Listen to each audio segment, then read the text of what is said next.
রংহীন সংবাদ আর অজানা তথ্যের জন্য দেখুন দিগদর্শন, 10-এর পাশে, দেশের সাথে।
হাতরাসের ঘটনা এখন শুধু মৃত্যু মিছিলে আটকে নেই।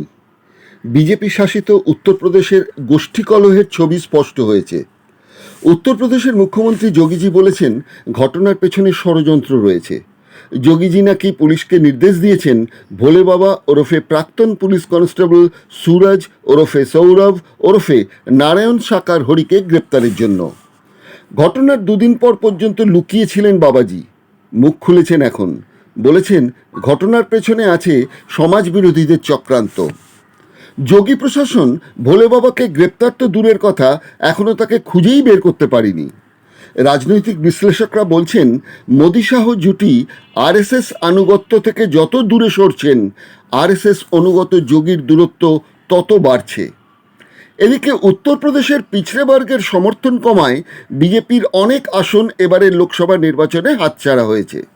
সুতরাং কেন্দ্রীয় স্বরাষ্ট্রমন্ত্রী হিসেবে যদি অমিত শাহ সিবিআই বা কেন্দ্রীয় কোনো দপ্তরকে তদন্তের ভার দেন, সহজেই প্রমাণ হয়ে যাবে যোগী প্রশাসনের দুর্বলতা। সুতরাং প্রায় 150টি লাশের বিনিময়ে মোদি শাহ জুটি উত্তরপ্রদেশের যোগীকে চাপে ফেলে আরএসকে শিক্ষা দিতে চাইছেন। এসব সবই এবারের দিগদর্শন চ্যানেলের স্পষ্ট কথায় কষ্ট নেই অনুষ্ঠানের বিষয়। অনুষ্ঠান ভালো লাগলে লাইক দেবেন, সাবস্ক্রাইব করবেন, অবশ্যই মতামত দেবেন। প্রথমে আমরা ফোনে কথা বলবো যুক্তিবাদী আন্দোলনের প্রথম সারির এক সৈনিক, হেতুবাদী পত্রিকার সম্পাদক সাধন বিশ্বাসের সঙ্গে। এরপর মনোরোগ বিশেষজ্ঞ ডক্টর গৌতম ব্যানার্জির সঙ্গে। প্রথমে যুক্তিবাদী সংগঠনের কর্মী, লেখক ও হেতুবাদী পত্রিকার সম্পাদক সাধন বিশ্বাস। হ্যালো। হ্যাঁ বলছি। সাধন বলছেন? হ্যাঁ বলছি। নমস্কার, আমি দিগদর্শন ওয়েব পোর্টাল এবং ইউটিউব চ্যানেল থেকে সুজিত বলছিলাম, সুজিত চট্টোপাধ্যায়। হ্যাঁ, ঘটনা হচ্ছে যে আমরা তো ইতিমধ্যেই খবর পেয়েছি যে হাতরাসে একটা মর্মান্তিক ঘটনা ঘটে গেছে। যদিও ঘটনাটি নতুন নয়, এরকম ঘটনা আগেও অনেক ঘটেছে, এবারও একটা ঘটনা ঘটলো।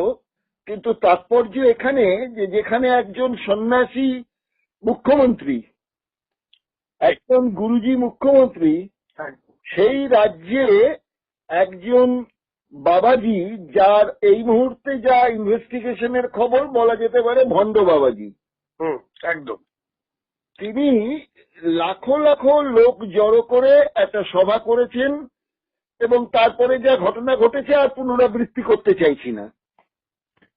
প্রশ্ন হচ্ছে যে রাজনৈতিক দলগুলো যখন ভোটের সময় বিভিন্ন জনসভা করে, অনেক জায়গায় লোক জড়ো করতে পারেন না, অনেক জনসভা বাতিল করতে হয়েছে।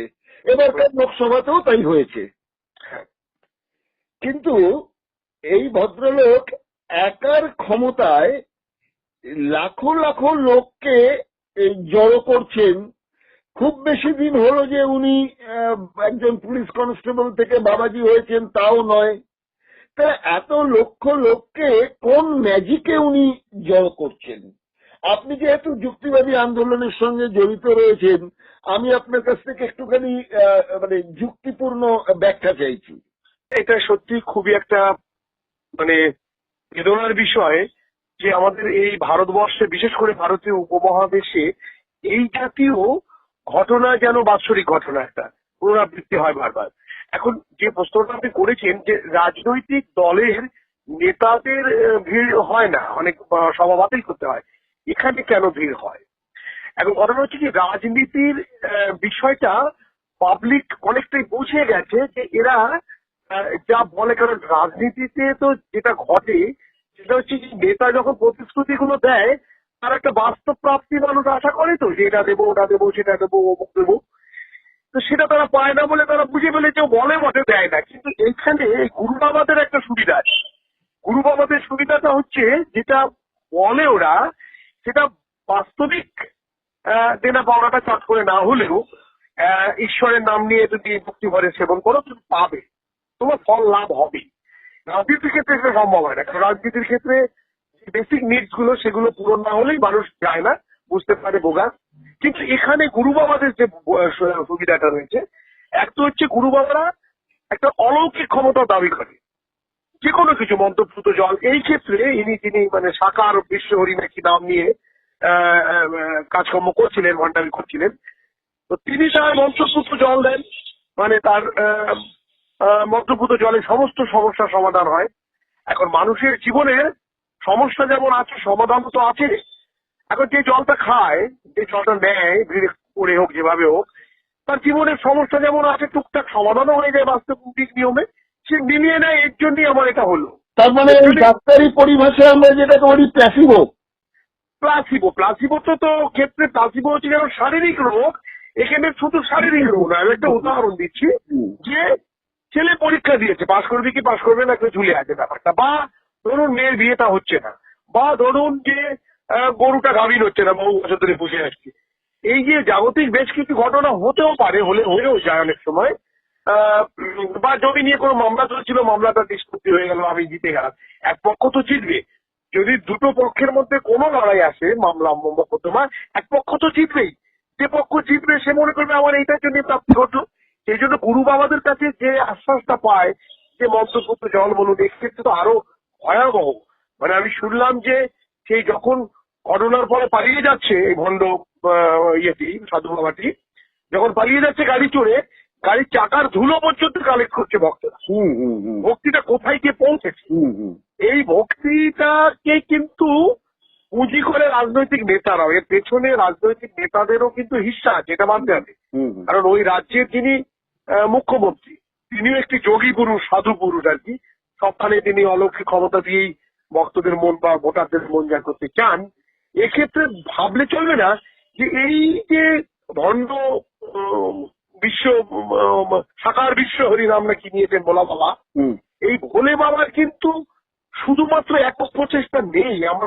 আমার যতদূর পূর্ব অভিজ্ঞতা বলছে যে কোনো গুরুদেব, যে কোনো গুরু বাবা, এদের একটা নেটওয়ার্ক থাকে, এদের একটা বিরাট একটা চ্যানেল থাকে। এদের পেছনে মাস্তান, এদের পেছনে রাজনৈতিক নেতাদের ছাড়া পুলিশের মদত পাওয়া, এবং এই মদতগুলো ওরা কেনে, ভক্তদের পয়সা দিয়ে কিনে দেয়, পুরো ইনফ্রাস্ট্রাকচারটা করে ব্যবহার করে। যেখানে দেখবেন আপনি, এখানে যদি একটু লোক রাখেন, এখানে ৮০,০০০ লোকের কথা বলে ২.৫ লক্ষ ৩ লক্ষ লোক হয়ে যাচ্ছে।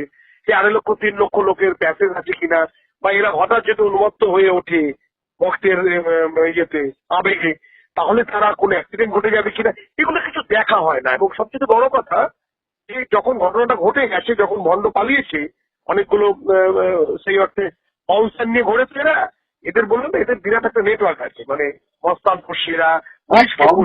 বাউন্সার শুধু পুরুষ নয়, নারী এবং অশ্বারোহী প্রহরী। তাহলে ভাবুন ইনফ্রাস্ট্রাকচারটা তো, এবং এটা একক প্রচেষ্টায় হয় না, এর পেছনে রীতিমতো রাষ্ট্রীয় প্রশাসনিক মদত থাকে, এবং ওদেরও একটা হিস্সা আছে। প্রত্যেকটা গুরুদেবের ক্ষেত্রে দেখা গেছে। এমনকি এফআইআর করা হয়েছে, একে নাকি এফআইআর নাম নেই, মূল পান্ডা যে তার নামই নেই। বুঝতে হবে যে এর হাত কত দূর লম্বা। মানে আমাদের এই দেশে মানে বহু প্রমাণ আছে, তার মধ্যে আমি নাম না করলেও হয়তো বুঝে যাবেন যে সাইকেলে সাইকেলে করে এক সময় ওই ওষুধের গুঁড়ো বিক্রি করে বেড়াতো, গাছ গাছের গুঁড়ো বিক্রি করে বেড়াতেন, লেখাপড়ার জানা নেই। হ্যাঁ হ্যাঁ এই মানুষটি আজকে ভারতবর্ষের বড় একজন যোগী বাবা হয়ে গেছে। হুম তার যোগ শিক্ষার ক্লাস হতো, সেখানে গেলে মিনিমাম টিকিট ছিল 5,000 টাকা, সর্বোচ্চ সেটা 1 লাখ টাকা টিকিট, সামনে যারা বসবে। কোটি কোটি টাকা কামিয়েছে শুধু আঙুলে আঙুল ঘটে, চিত হয়ে উপুর হয়ে, পেটের মধ্যে পেট ঢুকিয়ে নানা রকম না এক নাক দিয়ে নিঃশ্বাস নিয়ে যা খুশি তাই বলে কামিয়ে গেছে। কামিয়েছে এমন জায়গায় পৌঁছেছে যে রাজনৈতিক ক্ষমতার যারা অলিন্দে বসে আছে তাদেরকে তিনি নাড়াচাড়া করেন দাবার বোর্ডের গুটির মতো, তার এত পয়সা। হ্যাঁ নাচে একজন এই বলে বাবা একজন কৃষকের ছেলে হয়ে তার যে আশ্রমটা আছে সে আশ্রমটাই নাকি 4 কোটি টাকা তার জমির দাম। অমন বলা এগুলো তো সবই খেটে খাওয়া মানুষের টাকা। এই সমস্ত খেটে খাওয়া মানুষ এদেরকে মিথ্যা প্রতিশ্রুতি দিয়ে, এবং এই আশ্রমে শাখার বিশ্বহরি বাবার আশ্রমে নাকি একটা টিউবওয়েল আছে, এই টিউবওয়েলের জল খেলেই নাকি সব রোগ সরে যায়, সেই টিউবওয়েলের জল দিতে উড়ি হয়। তা আমাদের দেশে তো একটা এই নিয়ে একটা আইন আছে, এই ধরনের মিথ্যা দাবি যারা করে যে ধরুন সাউথ ইন্ডিয়া হঠাৎ বললো যে মৌলানা মাছ গিলে খেলে পারে হাঁপানি রোগ সেরে যাবে, ওখানে বলছে এটা করলে পারে ক্যান্সার ছেড়ে দেবো। এই যে মিথ্যা দাবিগুলো, বা আমি একটু আগে যে গুরুদেবের নাম বললাম, মানে যে গুরু বাবার যে যোগ মহারাজের নাম বললাম, নাম বলতে আমার আপত্তি নেই, রামদেব, তিনি হচ্ছেন রামদেব। হ্যাঁ, উল্টো পাল্টা চিটপটাং হয়ে টাকা কামিয়ে এখন বড় ইন্ডাস্ট্রি খুলে ফেলেছেন, সমস্ত কমোডিটিস তিনি এখন সাপ্লাই দেন। এই হচ্ছে তার কাজ। এবং মানে যে পণ্যগুলো উনি বিক্রি করেন সেই পণ্যগুলোরও ভেজাল ধরা হয়েছে এবং সর্বোচ্চ আদালত থেকে তিনি ভৎসিত হয়েছেন। বঞ্চিত হয়েছেন, কিন্তু তার শাস্তি হয়নি। যাই হোক, ওটা ওই প্রসঙ্গটা রামদেব বাবা পরে আরেকদিন হবে। আচ্ছা, একটা কথা আপনাকে বলি, আপনি যে প্রসঙ্গটা বললেন যে সুনীল গঙ্গোপাধ্যায়ের কথা অনুযায়ী কেউ কথা রাখেনি, রাজনৈতিক নেতারা শাসন ক্ষমতা এলে কথা রাখে না, এটা মানুষ বুঝে গেছে। কিন্তু এই বাবাজিদের যে কথা, এটাও তো বুঝে যাওয়ার কথা, কারণ এর আগে আমরা দেখেছি প্রচুর বাবাজি এই ঘটনাগুলো ঘটিয়েছেন এবং এখন তাদের অনেকেই জেলেতে আছেন। তো এই ঘটনাও তো মানুষের কাছে পৌঁছেছে। আরো একটা আমি কথা বলি, আমি বাইরের কথা ছেড়ে দিচ্ছি, ধরে রাখুন যদিও এখানেতে কোনো বাঙালি বা পশ্চিমবাংলার লোক নেই, কিন্তু আমাদের এখানে যেমন বিভিন্ন লেখাপত্রে আমরা পেয়েছি, আপনাকে দু একটা এক্সাম্পল বলি। ধরুন স্বয়ং বিবেকানন্দের এই তো 4 তারিখ 4 জুলাই গেল তার 122তম মৃত্যুদিন। হ্যাঁ, এই জন্য তার প্রসঙ্গটা আমি আগে আনছি। তিনি বলেছেন, যে দেশে কোটি কোটি মানুষ মহুয়ার ফুল খেয়ে বেঁচে থাকেন, সেখানে লাখ কয়েক সাধু আর 10 কোটি ব্রাহ্মণ গরিবদের রক্ত চুষে খায়, সেটা ধর্ম না পৈশাচিক নৃত্য? বিবেকানন্দ বলেছেন, তাকে নিয়ে অনেক বিতর্ক আছে, কিন্তু এই কথা তার বাণী ও রচনাতে আছে। তারপরে একজন আপনার কথা বলি, আমি কবি, লেখক এবং হাস্যরসাত্মক লেখার মধ্যে দিয়ে উনি কিন্তু অনেক হুল ফুটিয়েছেন, এমন এক ব্যক্তি আছেন তারাপদ রায়। তিনি বলছেন, 2500 বছর আগে গ্রিক কবি ইউরিপিডেস বলেছিলেন, ঈশ্বর যখন ধ্বংস করেন তখন প্রথমে পাগল করে দেন। তারাশঙ্কর বন্দ্যোপাধ্যায় তার এক উপন্যাসে লিখেছেন, মানুষ মহাপাপেই পাগল হয়। আবার শেক্সপিয়ারের হ্যামলেট নাটকের 2য় অঙ্কের 2য় দৃশ্যে বলেছেন, পাগলামির ভেতরেও একটা পদ্ধতি আছে। আরেকটা আমরা পাচ্ছি, সেটা হচ্ছে গিয়ে লেখক শঙ্কর। তিনি 1986 সালের 38তম সংখ্যার দেশ পত্রিকায় 33 নম্বর পৃষ্ঠায় লিখেছেন একটি প্রবন্ধ, তার নাম হচ্ছে গুরুদেব সাধু না ঠক। সেই শীর্ষক নিবন্ধে তিনি লিখছেন, একজন গবেষক চিকিৎসক বললেন, দীক্ষা নিলেই যে মানসিক যোগ কমছে এমন মন্তব্য করার মতো তথ্য আমার কাছে নেই, তবে তীব্র প্রতিযোগিতামূলক পরিবেশে মানুষ ক্রমশ নিঃসঙ্গ হয়ে উঠছেন। একই ছাদের নিচে বসবাস করেও স্বামী স্ত্রীও নিঃসঙ্গ, যাকে বলা যায় সিঙ্গল আইসোলেশন। কেউ একটু ইমপ্রেস করলেই তাকে আঁকড়ে ধরবার জন্য হুড়োহুড়ি পড়ে যায়। একদম এই নিরাপত্তার অভাব প্রত্যেকেই এই বিড়ি বাড়ছে, আর এই গুরুরা সুকৌশলে ভক্তদের মধ্যে হিপনোটিক এফেক্ট তৈরি করছেন, কখনো কখনো ম্যাজিকের সাহায্য নিচ্ছেন। তাহলে কি উপায়? হচ্ছে, এখন দেখুন, ভারতবর্ষে একটা আইন আছে, 1954 সালের একটা আইন আছে, ড্রাগ অ্যান্ড ম্যাজিক রেমিডিস যে অবজেকশনেবল অ্যাডভার্টাইজমেন্ট অ্যাক্ট, হুম। এই 1954 এটা সম্পর্কে মানে প্রশাসনিক কর্তারাই ওয়াকিবহাল নন। এখন এই একটি আইনেই কিন্তু এই জাতীয় দাবি যে আমার এই টিউবওয়েলের জল খেলে পরে সমস্ত সমস্যা মিটে যাবে বা রোগ সেরে যাবে, বা এই জিনিসটা খাওয়ালে পরে এই হবে, বা আমার মন্ত্রপুত জল খেলে তোমার রোগ বিনাশ হবে, এই একটি দাবির উপরে দাঁড়িয়ে তাকে ধরা যায় প্রথমেই যদি না মেরে দেওয়া যায়। আর আপনি একদম ঠিক বলেছেন, মানুষের অসহায়তা, চিকিৎসার অভাব, সুচিকিৎসার অভাব, এবং তার সঙ্গে রয়েছে চরম দারিদ্র্য, সেখানে সামান্য খড়কুটোতেই তারা মনে করে এখানেই বোধহয় মুক্তি মিলবে। আর এই বিশেষ করে এই ধর্মীয় প্রকল্পগুলো বা এই ধরনের গুরু বাবাদের আশ্বাসবাণীগুলো এমন মানে মানে এর সত্যটা বুঝতে পারে না মানুষ, ভাবে এই গুরু, এরা কিন্তু বিভিন্ন গুরুর দ্বারে যান এবং মনে হয় যে এই গুরু বোধহয় মিথ্যা হলো, ওই গুরু ঠিক আছে। এই দরিদ্র মানুষগুলো কিন্তু নানান ঘাটে যায় শুধু একটু বাঁচার জন্য। আমি আপনাকে একটা তথ্য দিই, সেটা হচ্ছে কি, যেটা আমরা বলতে পারছি যে এই নেহাত গরিব দরিদ্র মানুষ, সত্যি কথাই এখানে যারা মারা গেছেন একটাও কিন্তু আপার ক্লাসের অর্থনৈতিক স্বাচ্ছন্দ্যে বসবাস করেন এমন লোক কেউ নয়। সব নিচের তলার খেটে খাওয়া, যাকে সো কল্ড বলা হচ্ছে পিছড়ে বর্গ, দলিত, এই দলিত পিছড়ে বর্গের মানুষজনই গেছে। একদম। গত লোকসভা নির্বাচনের আগে মানে 17তম লোকসভায় প্রধানমন্ত্রী প্রশ্নের জবাবে বলেছিলেন যে ভারতবর্ষে চাষিদের 85% জমি আছে, কিন্তু তখন কৃষিমন্ত্রী ছিলেন যিনি, তিনি বলেছেন জমির হিসেব আছে কিন্তু কৃষক কত আছে ভারতবর্ষে তার কোনো ডাটাবেস নেই। একদম। আবার বেসরকারি গণনায় বলা হচ্ছে যে গ্রামীণ ভারতে 73.2% মানুষ কৃষিকাজে নিযুক্ত। তাহলে এবং এরা মানুষ না, আমি মহিলাদের কথা বলছি, এটা তাদের মধ্যে জমির মালিক মাত্র 12.8%। তাহলে করে দেখুন, অযোধ্যাতে বিজেপি হেরে গেছে, অযোধ্যার পাশে যে 15টি আসন সেখানেও বিজেপি পরাজিত হয়েছে। তাহলে অযোধ্যার রাম মন্দিরের যে এফেক্টটা কাজে লাগার কথা ছিল, অযোধ্যা এবং তার পারিপার্শ্বিক 15টি লোকসভার সিট মোটেই এলাকাটা ছোট নয় না, তাহলে সেখানে মানুষ পায়নি। তাহলে তো একদিক থেকে আমি বলবো যে মানুষের মধ্যে একটা সচেতনতা ছিল পিছড়ে বর্গের। একদম। একদিকে যদি পিছড়ে বর্গের এই সচেতনতা থেকে থাকে, আরেকদিকে এই কোটি কোটিপতি বাবাজিদের চোখের সামনে দেখছে, তাদের প্রতি যে এই বিশ্বাস, এটাকে কি আপনি বলবেন মাস হিস্টেরিয়া? হ্যাঁ, কিছুটা মাস হিস্টেরিয়া তো বটেই, এবং সেই হিস্টেরিয়াটাও ঢোকে কিন্তু ওই না পাওয়া থেকে। আর কেন পাবে, এটা নয় ওটা নয় অন্য কোথাও, মানে এরকম একটা প্লে করে মাথায় যে এখানে না হলে ওখানে গেলে বোধ আমার মুক্তিটা মিলতে পারে। কারণ অনেক মানে রবীন্দ্রনাথের কথায় হচ্ছে উড়াইয়া দেখো চাই, মিলিলেও মিলতে পারে, চাইলেও পাইতে পারো, অমূল্য রতন। এমন কিছু মানুষের না পাওয়া থাকে যেটা এই জগতে পরিপূর্ণতা পায় না, কোনোভাবেই পায় না। তখন ভাবে কি ওখানে গেলে বোধ হয় আমার মুক্তি মিলবে, ওখানে গেলে বোধ হয় মুক্তি। এই সাইকোলজি থেকে এটা এভাবে হয়, এবং এটাকে প্রচারের জায়গায় আনার জন্য একটা বিরাট ইনফ্রাস্ট্রাকচার কাজ করে। এটা প্রচারে আসতে তো একদিনে আসে না। আপনি আজকে কনস্টেবল থেকে আজকে আপনি গুরুদেব হয়ে গেলেন, আর পরশু দিন থেকে আপনার কাছে 2.5 লাখ লোক আসবে না।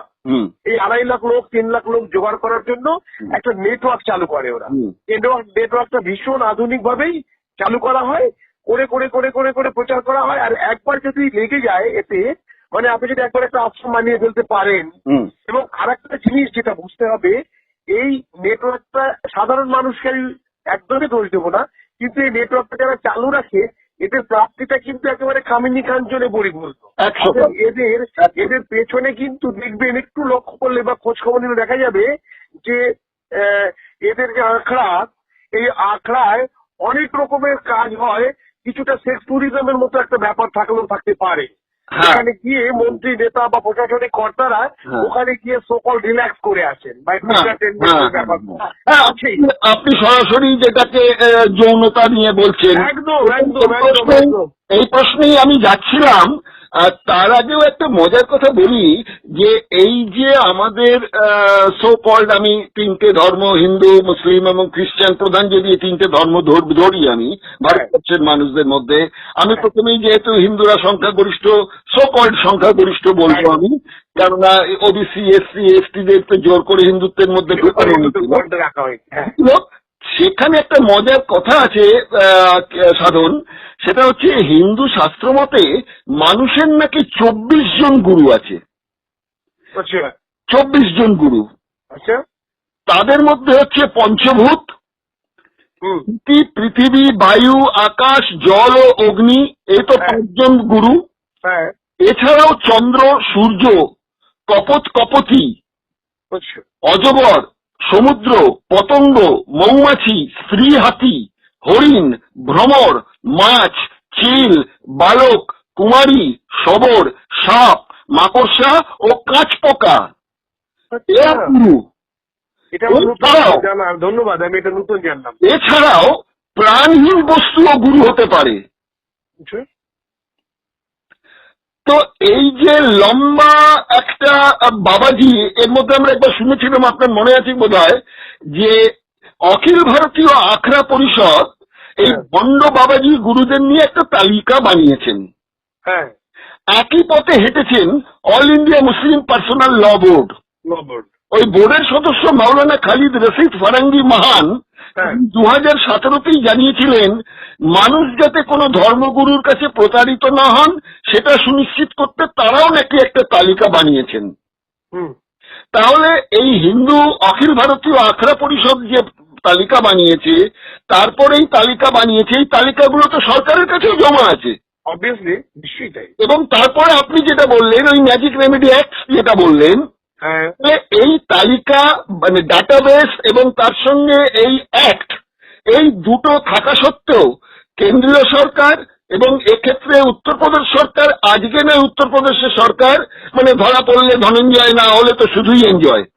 আমি অন্যান্য রাজ্যের কথাও বলি যে এই ডাটাবেস গুলো থাকা সত্ত্বেও প্রত্যেক জায়গায় ছোট অনেক খবর আমাদের কাছে আসে না, কিন্তু এই ছোট বড় বাবাজিরা কি করে তাহলে এই ধরনের ভণ্ডামি করে চলেছে, এটা নিয়ে কোনো মানবাধিকার বলুন বা বিরোধী দল বলুন, এ নিয়ে তো কারো উচ্চবাচ্য সেরকম দেখছি না। না, একদমই এটা খুবই দুঃখজনক যে যাদের উচ্চবাচ্য করা উচিত, হ্যাঁ, তারা কিন্তু সত্যি আশ্চর্যজনকভাবে নীরব। কারণ এদের প্রত্যেকেরই না মানুষকে ধর্মে এবং এই মোহে, মানে মহাজাগতিক প্রাপ্তিতে যদি মানুষ বুধ হয়ে থাকে তাহলে এদের রাজনীতিটা করতে সুবিধা। কারণ ওই যে আমি আগেই বললাম যে বাস্তব প্রাপ্তিতে তাদের আর খুব একটা ইচ্ছা থাকে না, মানে মানুষ তাহলে নাগরিক অধিকার আর দাবি করবে না, কম কিছুই করবে না। সামাজিক যে অধিকারগুলো আছে, বাস্তবিক যে অধিকারগুলো সে পেতে পারে রাষ্ট্রের কাছে, সেই অধিকারগুলো সম্পর্কে সচেতন হয়ে যাবে। অতএব সে যদি অলৌকিক কোনো অধিকারে বিশ্বাস করে বা আস্থা রাখে, তাহলে রাষ্ট্র নেতা বা রাষ্ট্র যারা রাজনীতি করেন তারা জানেন এই বুথ করে রাখার ব্যাপারটাকে ফাঁস করা যাবে না। অথবা আজকে ওরা ক্ষমতায় আছে, ঠিক আছে, কালকে আমি যখন ক্ষমতায় যাব আমি ওই মন্ত্রী ওকে বুথ করে রাখবো, ও কোনো না কোনো থেকে গিয়ে গুরু বাবাজির কাছে ঢুকবে, মানে আমাকে প্রেম করতে পারবে। মানে মানুষকে হিপনোটাইজ করার সবচেয়ে সোজা উপায়, এটা চলে আসছে আদিকাল থেকে। কারণ যখন চার্চ বা এদেশের রাজার শাসন ছিল তখনও কিন্তু তারা রাজপুরোহিত বা পাদ্রী নিয়োগ করে রাখতো, ভক্তকে যাতে বুথ করে রাখা যায়, ভক্ত যাতে তার বাস্তব প্রাপ্তির চাহিদার জায়গাটাতে আন্দোলনটা না করে, সে যেন কোনো না কোনো স্থানে গিয়ে যাতে সে মাথা নত করে বলে দাও হে প্রভু, দাও হে প্রভু, দাও হে প্রভু। এই মন্ত্রটা কিন্তু এরা জানে, যার জন্য কোনো রাজনৈতিক দলের দেখি তেমন ভাবে ওঠে না এই কারণে, কারণ ওটাই ওদের পুঁজি জনগণকে বুথ করে রাখার। আচ্ছা সাধন, আপনার কাছে একটা শেষ প্রশ্ন যেটা থাকবে, যে এই যে ভারতবর্ষের দরিদ্র ভারতবর্ষ, মানে আমরা যদি বলি ইন্ডিয়া আর ভারত দুটোকে যদি আলাদা ভাগ করে দেখি, একটা হচ্ছে বিত্তশালী একটা জায়গা এবং উচ্চবিত্ত মানুষের এবং উচ্চ বর্ণের মানুষদের একটা সমারোহ, পার্সেন্টেজের দিক থেকে কম হলো, তারা তো আমাদের এখন ক্ষমতা দখল করে বসে আছে। আর অন্যদিকে এই গরিব মানুষদের কথা বলছেন যারা এখানে বারবার তারা বঞ্চিত হচ্ছেন এবং বারবার তারা মানে জীবন দিয়ে স্যাক্রিফাইস করছেন। কিন্তু মজার যেটা ব্যাপার সেটা হচ্ছে, আমি যদি চলে যাই বিদেশে, এখানে আর্থিক অবস্থা তো মানুষদের অনেক ভালো, জনসংখ্যাও কম। হুম যেমন একজনের নাম আমি বলি, একজন ফরাসি সাংবাদিক, তার নাম হচ্ছে ফ্রেডরিক মার্সেল। হুম 4 বছর ধরে একটা অনুসন্ধান করে একটা বই লিখেছেন, in the closet of the Vatican. আচ্ছা 570 পৃষ্ঠার বইতে তিনি 1,500 জনের সাক্ষাৎকার নিয়েছিলেন। আচ্ছা এদের মধ্যে 41 জন কার্ডিনাল আছেন, 52 জন বিশপ আছেন, 45 জন কূটনৈতিক কর্মকর্তা আছেন, 11 জন সুইস গার্ড আছেন, 200 জন যাজক আছেন। বইতে বলা আছে ভ্যাটিকানের 80% ধর্মগুরু সমকামী। হ্যাঁ 2014 সালে ইতালির ধর্মযাজক মনসানো নানজিও স্কেলানোর বিরুদ্ধে ভ্যাটিকানের এক ব্যাংকের মাধ্যমে ইতালিতে $26 মিলিয়ন বেআইনি পাচারের অভিযোগও রয়েছে। এছাড়া নারী, শিশু ধর্ষণ, হত্যা, অর্থ তছরূপ এ নিয়ে অনেক ভ্যাটিকানের বিশপ বলুন বা গুরুজিরা বলুন জেল কাটছেন। হুম কিন্তু তাতেও সেখানেও গুরুবাদী সংস্কৃতির প্রতি বিশ্বাস কমেনি। তাহলে একদিকে দারিদ্রতা, আরেকদিকে ধনতন্ত্রের কিছুটা সুফল ভোগ করছে এই ফ্রান্সের মতন দেশগুলোতে, তাহলে ছবিটা তো, চিত্রটা তো একই হচ্ছে। হ্যাঁ চিত্রটা এক, কিন্তু দুজনের আকাঙ্ক্ষা কিন্তু দুরকম। হুম। কারণ আমাদের দেশে সাধারণ মানুষ যারা যান তাদের মৃত্যু আবার যে কারণে যান আর কি, সে কারণটা খুবই সামান্য বেঁচে থাকার মতো কারণ, ছবিটা একদমই ন্যূনতম বেঁচে থাকার একটু আশায়। আর ওদের ওখানে ভোগের চরমটা অ্যাচিভ করে নিয়েছে বা অ্যাচিভ করতে পারে সে। ওদের আরো চাই। আরো চাই না শুধু আমাদের একটা, মানে এটা একটা আমার মনে হয়, আমার বদলে কোনো সাইকোলজিস্ট বললে ভালো হতো, আমি তাদের কথা ধার করেই বলছি যে আমাদের বাস্তব প্রাপ্তিতে এক ধরনের প্লেজার হয়, আপনি বাস্তব প্রাপ্তিতে এক ধরনের প্লেজার হয়। আপনি যখন অ্যাচিভ করে একটা আইফোন কিনছেন তখন এক ধরনের প্লেজার হয়, কিন্তু আপনি যদি চাইতেই আইফোন পেয়ে যান বা যখন খুশি হেলায় পেতে পারেন, ওই আইফোনটাতে আপনার কিন্তু প্লেজার আসবে না। ঠিক। এবার আমাদের এই যে অ্যাচিভ করা, আমরা ছোটবেলায় মাধ্যমিক পাস করার পরে ওই যে ঘড়িটা পাবো, সেই যে আকাঙ্ক্ষাটা পড়ার পরে যে পাওয়া, একদম পাওয়া, আর এখন আমি যখন খুশি ওরকম 7খানা ঘড়ি কিনতে পারি, ওই ঘড়ি আমাকে আর প্লেজার দেয় না। ঠিক। এবার এই গণতান্ত্রিক যে এই যে উন্নত দেশগুলোতে এখানে যেটা ঘটে, ওদের মানে সমস্ত কিছু পেয়ে যাওয়ার পরে এই বাস্তব প্রাপ্তিতে আর প্লেজার আসে না, ওরা তখন একটা আর্টিফিশিয়াল প্লেজারের ব্যবস্থা করে। এখানে কিন্তু ড্রাগ চলতে পারে, যেখানে নারী সঙ্গ, এবং সেটা উচ্ছৃঙ্খল ভাবে নারী সঙ্গ, মানে কোনো স্বাভাবিক নিয়মে না, অনিয়মে, মানে নারী কামি শুধু নয়, শিশুকামী হয়ে গিয়ে জ্যোতির্ময়টা পাওয়া যায়। মানে এই যে প্লেজারের জায়গাগুলো, মানে একেবারে যেগুলো কুরুচিকর প্লেজার, এরকম ব্যবস্থা কিন্তু এদের ধর্মে আছে।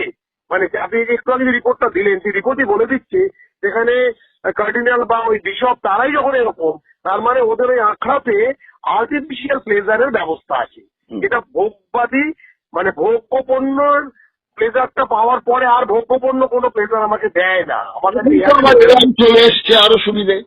হ্যাঁ একদম একদম। এরা অ্যাকচুয়ালি ওটা একটা ওদের অ্যামিউজমেন্টের জায়গা, একটু বৈচিত্র্য আনার জন্য বিচিত্র ভাবে আরো একটু প্লেজার পাওয়ার একটা ব্যবস্থা। ওরা কিন্তু আমাদের দেশের যে মানুষগুলো সাধারণ ভাবে তার জমিতে যেন ভালো ফসল হয়, তার মেয়েটার যেন ভালো বিয়ে হয়, তার ছেলেটা যেন একটু ভালো কাজ পায়, তার গরুটা যেন ভালো দুধ দেয়, এই মানসিকতায় এই অববোধের জায়গা থেকে এরা যায়। আর ওরা কিন্তু ওখান থেকে যায় না, মানে ওদের মিটটা আলাদা, কিন্তু ব্যাপারটা একই। ওই ধর্মের যে আখড়া, ধর্মের যে ইনফ্রাস্ট্রাকচার, তাদের যে কার্যক্রম, এই কার্যক্রমে ধরা পড়া।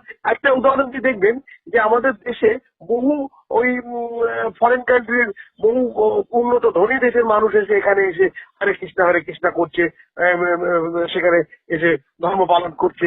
এই যে কৃষ্ণ প্রেম, এটাও কিন্তু এক ধরনের ওরকমই ভোগবাদটা শেষ হয়ে গেছে জীবনের, এইবার অন্যভাবে জীবনটাকে ভোগ করার একটা প্লেজার, অন্যভাবে আর্টিফিশিয়াল বা অন্য কোনো ডিফারেন্ট প্লেজার, একটা ডিফারেন্ট প্লেজার পাওয়ার একটা আকাঙ্ক্ষাতে কিন্তু ওরা আসে। এটা হচ্ছে ব্যাপার। যাই হোক শ্রবণ, আমাদের আর দীর্ঘায়িত করবো না বিষয়টা নিয়ে, শেষ করছি এটা নিয়ে। তাহলে এটার মানে ভবিষ্যৎ কি? এই হাতরাসের ঘটনা তো আবার যে ঘটবে না তার কি নিশ্চয়তা আছে? একদমই ঠিক বলেছেন, এটা আবারও ঘটতে পারে, এরকম বারবার দেখা গেছে।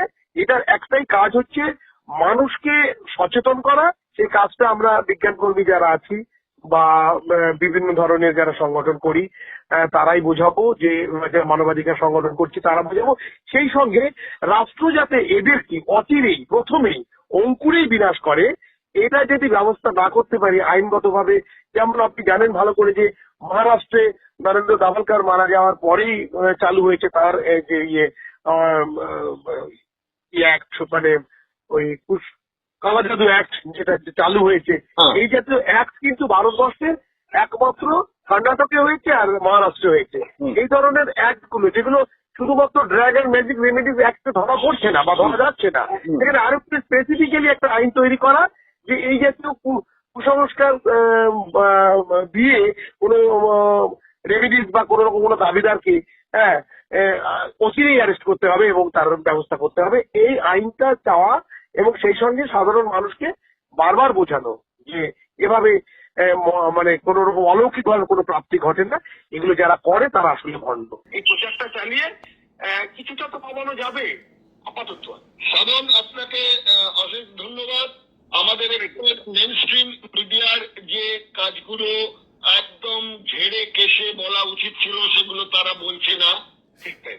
তো সেইখানে দাঁড়িয়ে আমাদের মতন ক্ষুদ্র মানে সোশ্যাল প্ল্যাটফর্মে দাঁড়িয়ে আমরা এই ধরনের ব্যাপারটা হয়তো সীমিত মানুষের কাছে পৌঁছবে, কিন্তু যদি আগামী দিনে এটা তো একটা পদক্ষেপ বলতে পারি। নিশ্চয়ই। আপনাকে অসংখ্য ধন্যবাদ। আমাদের আপনাকে অনেক ধন্যবাদ।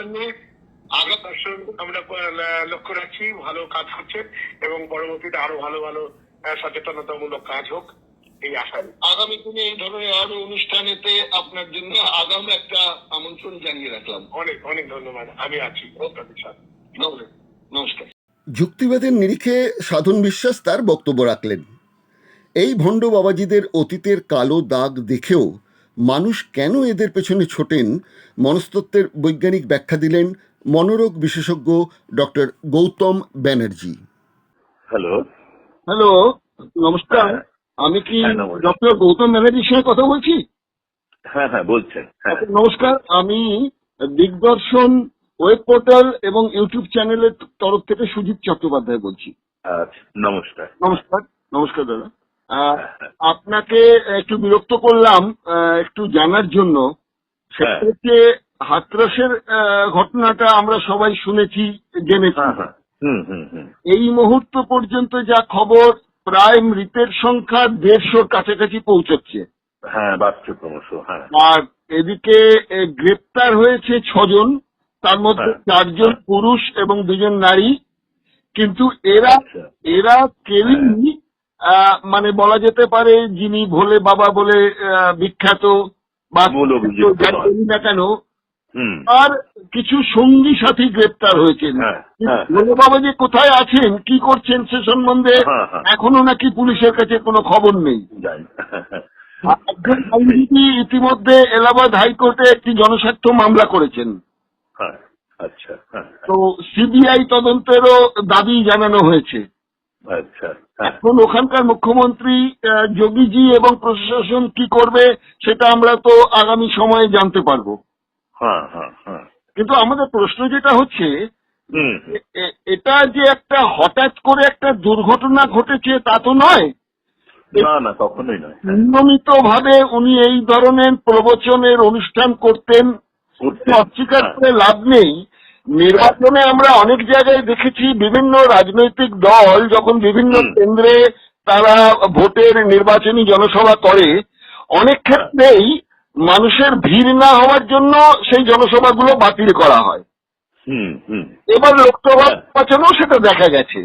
হ্যাঁ হ্যাঁ কিন্তু এদের কি অলৌকিক ক্ষমতা যে এরা মাত্র 80,000 লোকের পারমিশন নিয়ে মাঠ চেয়েছে, সেখানে 2.5 লক্ষ লোক পৌঁছে যাচ্ছেন।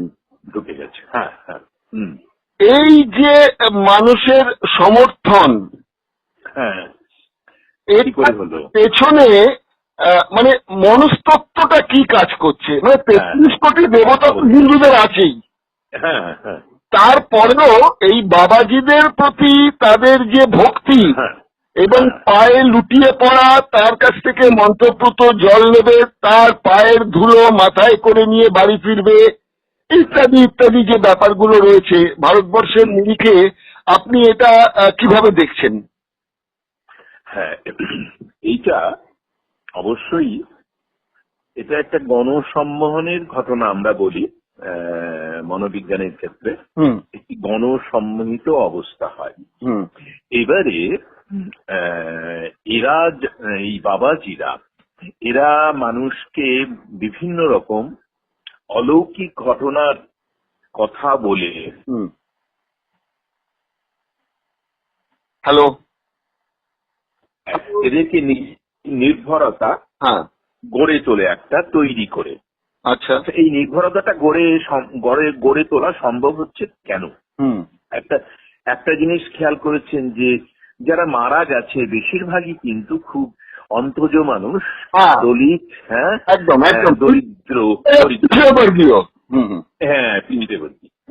তো এরাই এর পেছনে ছুটছে। অর্থাৎ যে সমস্ত মানুষ অর্থনৈতিকভাবে বিপন্ন, যাদের কিছু নেই, দারিদ্র্যের সাথে লড়াই করছে এবং জীবনটা খুব ছোট্ট একটা গণ্ডির মধ্যে পেটের লড়াই করতেই ফুরিয়ে যায়, তাদের ক্ষেত্রে আর সমস্ত কিছু চিন্তা ভাবনা এই জায়গাটায় আটকে যায়, আমাকে বাঁচতে হবে।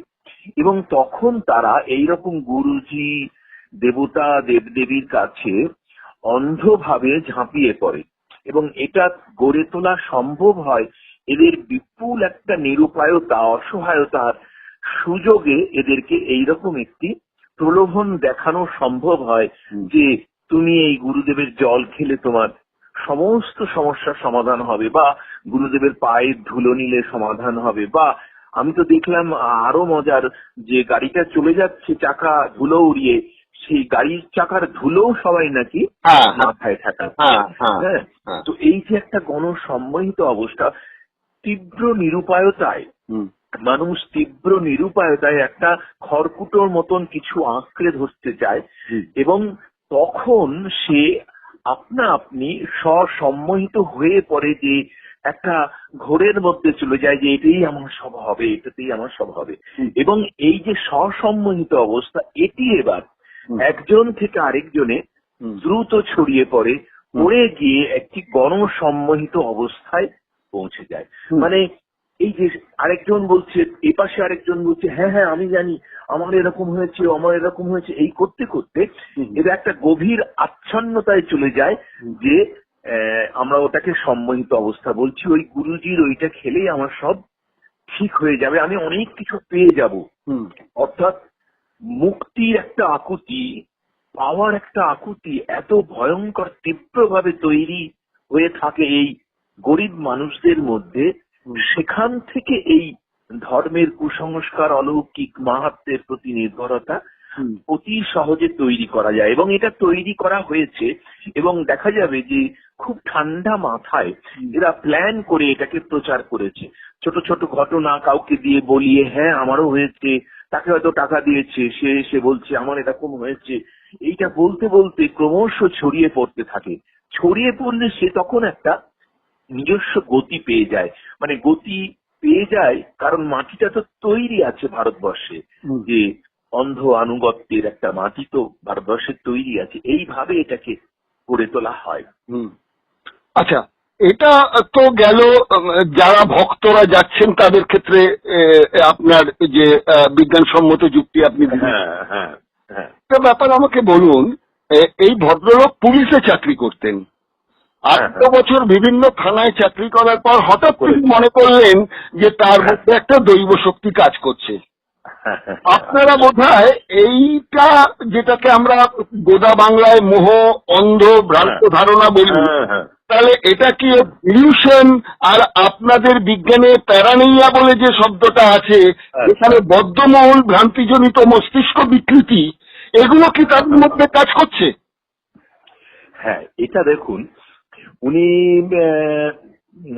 এইসব কাজটা চাকরি টাকরি করতেন পুলিশে।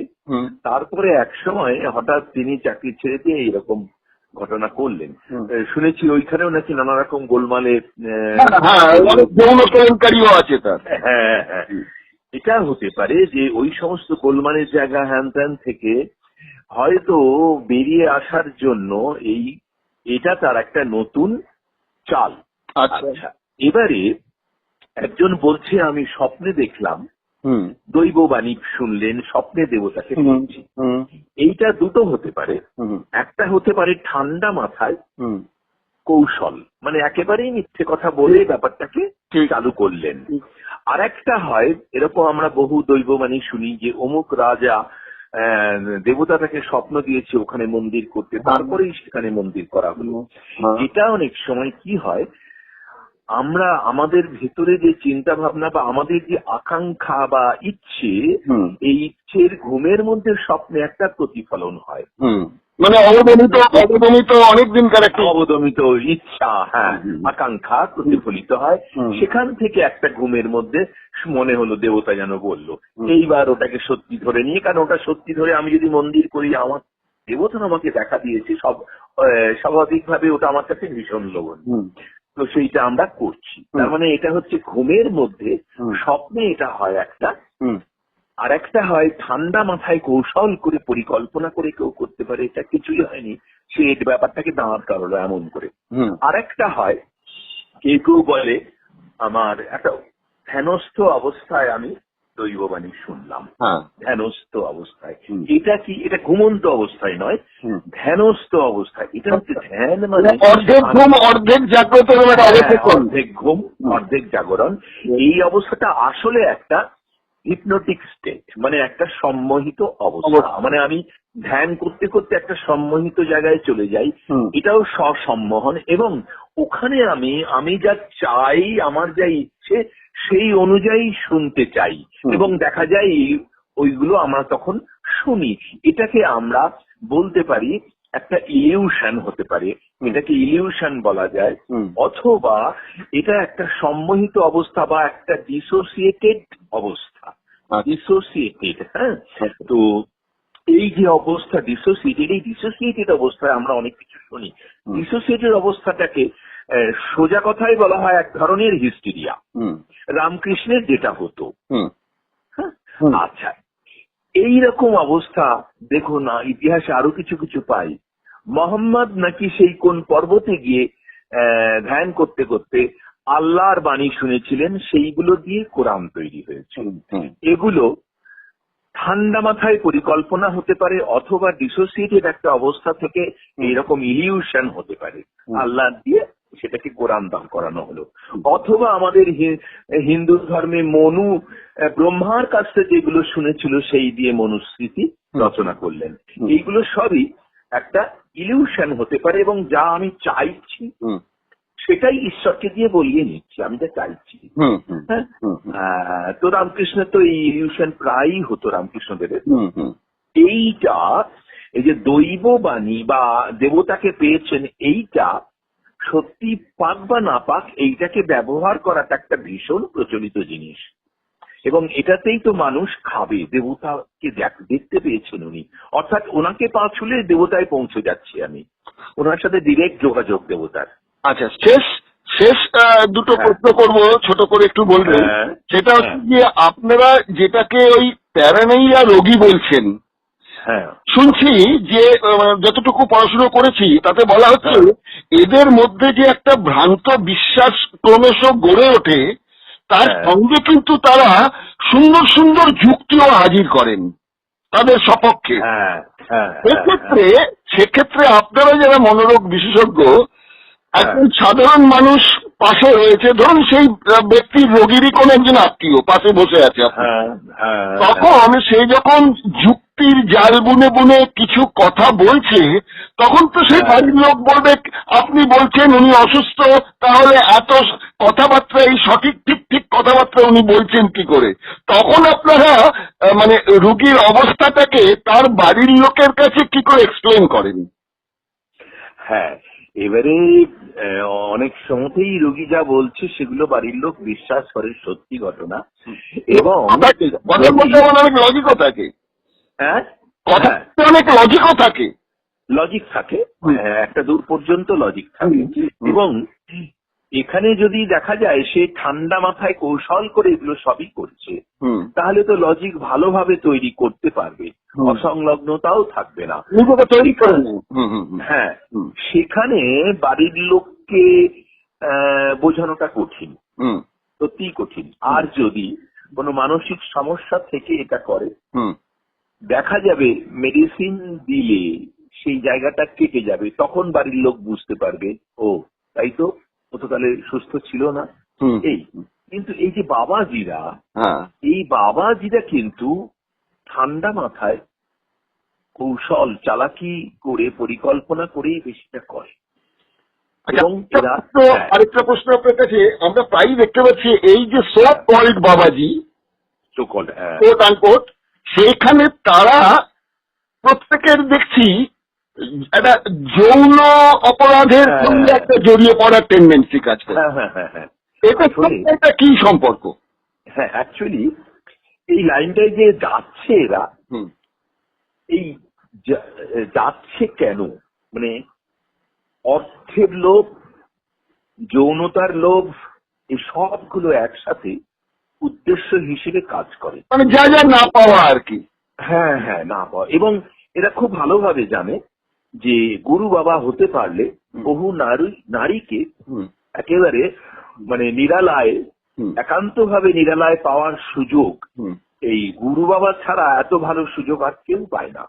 বিভিন্ন ধর্মের বিভিন্ন চরিত্রতে এইরকম হাজার হাজার উদাহরণ আছে, পাওয়া যায়। হ্যাঁ, এবং এই যে যেমন আগে হতো, মন্দিরে ধর্ণা দিলে সন্তানের জন্য ধর্ণা দিত, সারা রাত ধর্ণা দিতে হবে, মাঝরাত্রে দেবতা এলে দেবতার কাছে চাইবি, হ্যাঁ তুই সন্তান।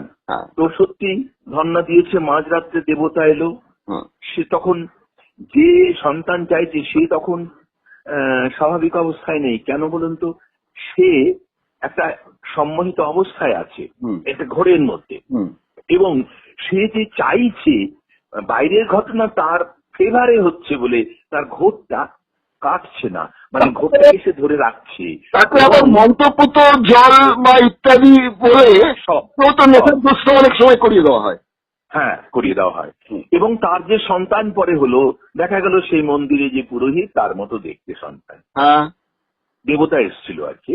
সে তো আমরা রাজা রাজরাদের যে ইতিহাস পড়ছি হিন্দু ধর্মে, হ্যাঁ, গুরুপ্রসাদী বলে যে একটা ব্যবস্থা ছিল, হ্যাঁ হ্যাঁ হ্যাঁ, গুরুপ্রসাদী ব্যবস্থাতে ছিল যদি সন্তান না হয়, আমরা কিন্তু এটা রামায়ণেও পাচ্ছি।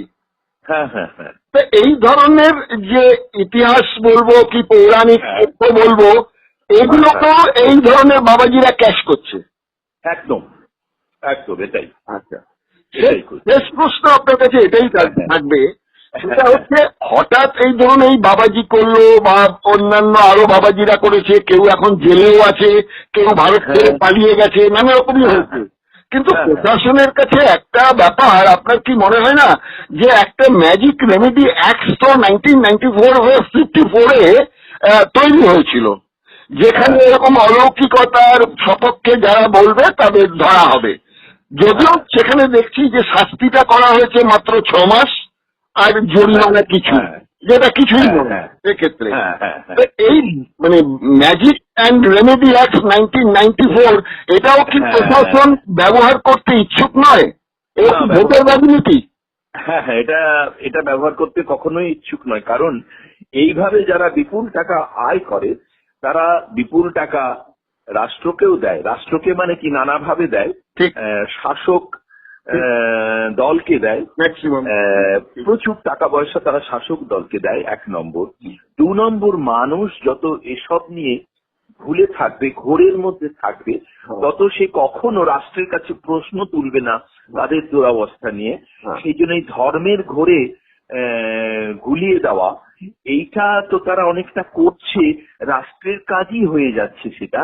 সেই জন্য রাষ্ট্র এদেরকে বাঁচিয়ে রাখতে চাইবে। আমরা যার জন্য দেখছি ভোটের আগে কয়েকজন বাবাজিকে হঠাৎ বেল দিয়ে ছেড়ে দেওয়া হলো। হ্যাঁ হ্যাঁ হ্যাঁ হ্যাঁ, একদম এক্স্যাক্টলি। এই কিছুদিন আগে যে ওই যে কি নামটা, রাম রহিম বাবা, হ্যাঁ হ্যাঁ, একদম এক্স্যাক্টলি আপনি যেটা বলেছেন, একদম তাই হয়েছিল। তার মানে পুলিশ প্রশাসনের হ্যাঁ পরোক্ষ বা প্রত্যক্ষ সাহায্য নিয়ে কিন্তু এরা তিলোত্তমা হচ্ছে। হ্যাঁ একদম তাই চলছে, নিয়েই চলছে এটা। হ্যাঁ ঠিক আছে, আপনার কিছু জটিল অনুষ্ঠানে আপনার সাহায্যের দরকার হবে। আচ্ছা, ধন্যবাদ। ধন্যবাদ, নমস্কার। আচ্ছা আচ্ছা। দিগদর্শনের দর্শকদের কাছে এদেশে ভণ্ড বাবাজিদের রমরমা এবং তার কার্যকারণ সম্পর্কে একটা স্পষ্ট ছবি তুলে ধরার চেষ্টা করলাম। কেমন লাগলো জানাবেন, লাইক দেবেন, সাবস্ক্রাইব করবেন, নিশ্চয়ই একটা মতামত দেবেন। দেখতে ভুলবেন না, নজরে রাখবেন দিগদর্শন নিউজ পোর্টাল ও ইউটিউব চ্যানেল। নমস্কার, আবার আসছি কোনো এক নতুন পর্ব নিয়ে।